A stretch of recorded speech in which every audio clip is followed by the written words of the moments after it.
I'm 81 years old. Last, I did something everyone around me thought was crazy. I took every bit of savings my husband left behind and gave it all to my 2 kids, my son and my daughter. Not a single cent kept. That night, after I handed over the money and sat there looking at them, my heart suddenly felt cold. I realized something I didn't want to admit. The motherly love I'd poured into them for most of my life didn't work as well as that pile of money.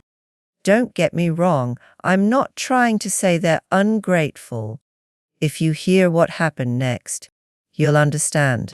When we get old, counting on children or counting on money, neither one really holds up. My name is Eleanor.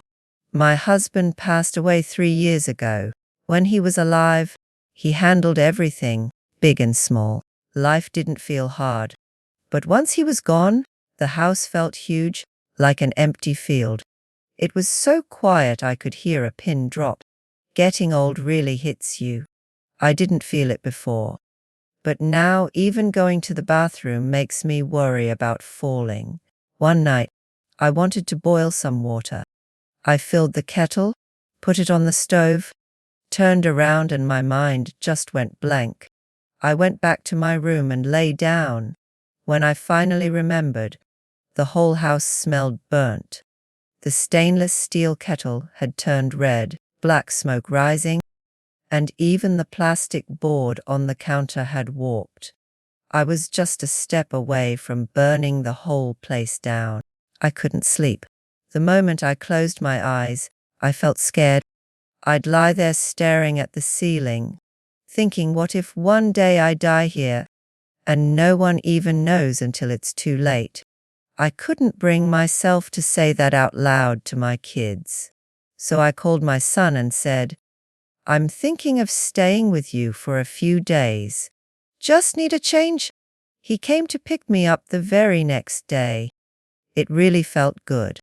My grandson kept calling me Grandma, sweet as anything. My daughter-in-law welcomed me warmly. She even went out to buy soft tofu and fish, cooked them until they were tender, and brought them to me. I sat watching, listening to the sounds of cooking in the kitchen, and for the first time in a long while, I felt settled. But after about a week, something didn't feel right. My son and his wife both work at a factory. They leave early, come home late, exhausted every day, and after that, they still have to cook, clean the house.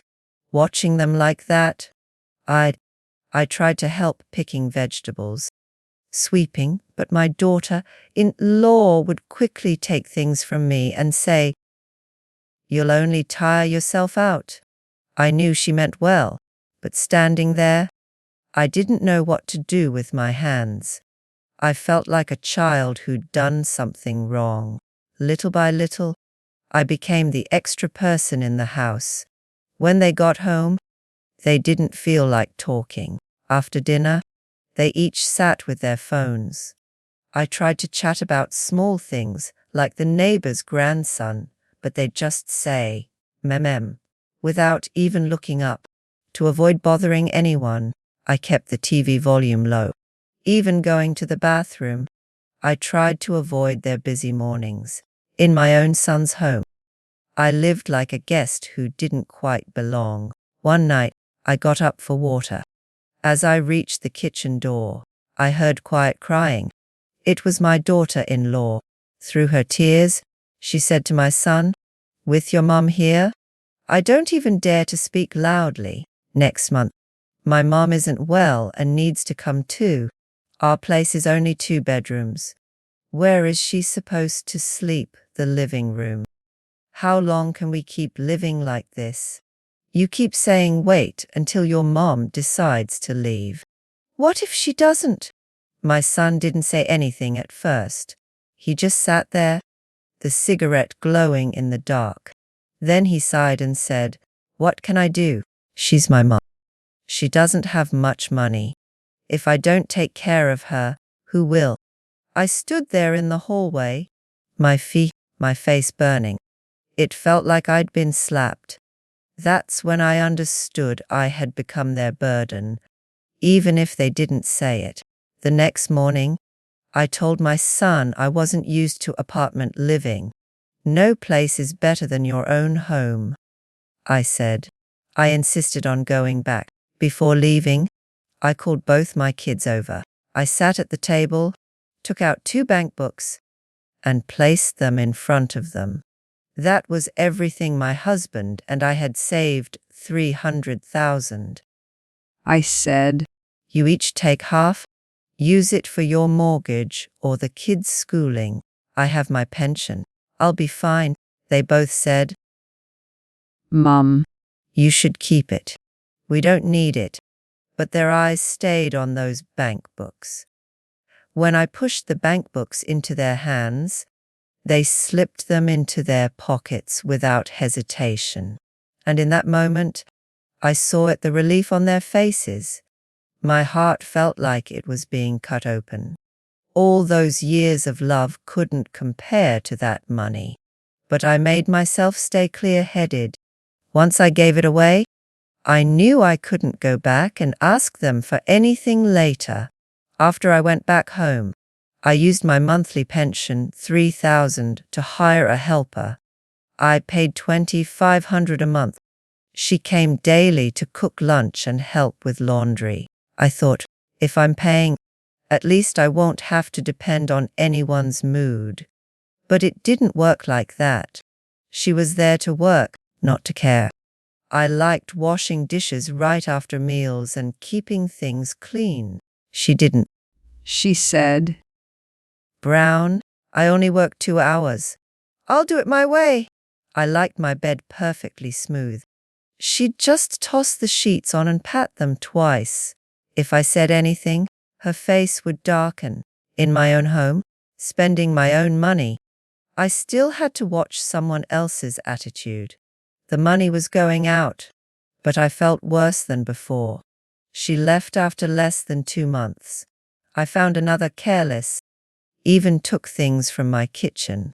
The next one had an even worse temper. Every time I changed someone, I had to explain everything again, my habits, my preferences to a stranger. My savings kept shrinking, and all I got in return was cold service. I felt completely defeated. I'd sit by the window all day, staring out. Is this what old age is? Either be a burden to your kids, or pay for care that comes without warmth. Then this summer, something changed. I ran into my neighbor, Lisa. She's a single mom with a 6-year-old daughter. She runs a small breakfast shop and works nonstop. She was unloading a heavy box of cooking oil, sweating all over. Her daughter was crying beside her. I couldn't stand it.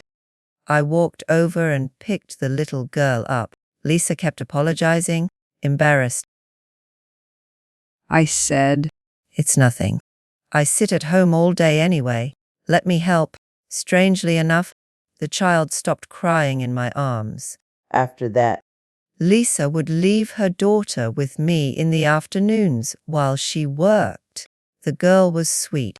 I sat with her while she did homework, sharpened her pencils while she drew. The house had laughter again. It felt warm. Every evening, Lisa would bring me soup or fresh buns.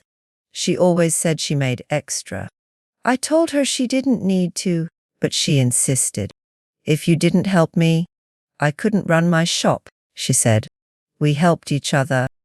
Things I couldn't fix at home, her helper took care of them in minutes. She also showed me how to pay bills on my phone and order groceries online. And that's when I finally understood something. You're not meant to become a useless person waiting to be taken care of. You can't just lie there expecting love, or spend money to buy kindness. You have to be useful.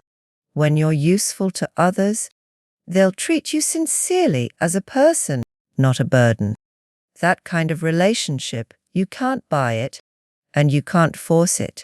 Now I don't have savings, and I don't rely on my kids anymore. But I'm not afraid.